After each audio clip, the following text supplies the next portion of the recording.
বেশ মশলা টশলা মাখিয়ে একদম সুন্দর করে আধ ঘন্টার মতো রেখে দিয়েছিলাম। আর এখানে দেখুন আলুকে ভেজে নিয়েছি, এর সাথেই দিয়ে দিচ্ছি চিকেনটাকে এর সাথে ভেজে নেব। আলু আর চিকেন একসাথে ভেজে নিচ্ছি। আলুকে মশলা মাখিয়ে বেশটি করে ভেজে নিয়েছি, এখন এটাকে আমি ঢেলে নিচ্ছি। গরম হয়ে গেছে, ধুয়ে বসিয়ে দিয়েছি। আবার দিয়ে দিচ্ছি তেল, এতে ফোড়ন দিয়ে দিচ্ছি জিরে আর শুকনো লঙ্কা আর তেজপাতা। ফোড়নটা ভাজা হয়ে গেলেই এর মধ্যে দিয়ে দিচ্ছি কেটে রাখা পেঁয়াজটা। পেঁয়াজটা দেখুন এরকম ডুমো ডুমো করে আমি কেটেছি, পেঁয়াজটা দিয়ে দিচ্ছি। পেঁয়াজের সাথেই দিয়ে দেবো ক্যাপসিকাম আর টমেটো। অল্প করে ভাজবো, বেশিক্ষণ ভাজবো না।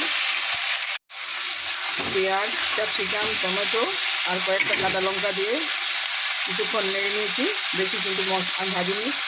তারপর দিয়ে দিচ্ছি টমেটো সস। এখানে সস ব্যবহার করতে একটু বেশি পরিমাণে সস দেবেন।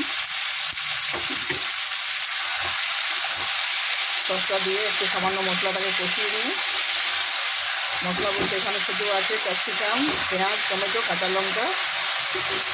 এরপর চিকেনটা যেটা ভেজে রেখেছিলাম, এই ভাজা চিকেনটা এর মধ্যেই দিয়ে দিচ্ছি।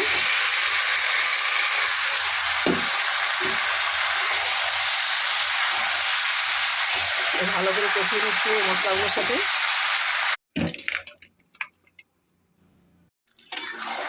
তো চিকেন রান্নাটা দেখুন হয়ে গেছে, খুব সুন্দর একটা গন্ধ বেরিয়েছে। এভাবে আপনার চিকেনটা রান্না করবেন, দেখবেন একটু অন্যরকম স্বাদের হবে, বেশ ভালো লাগছে খেতে। আমি খেয়ে টেস্ট করে দেখেছি। তো আপনারা এইভাবে চিকেন বানাবেন, বাড়ির সবাইকে দেবেন।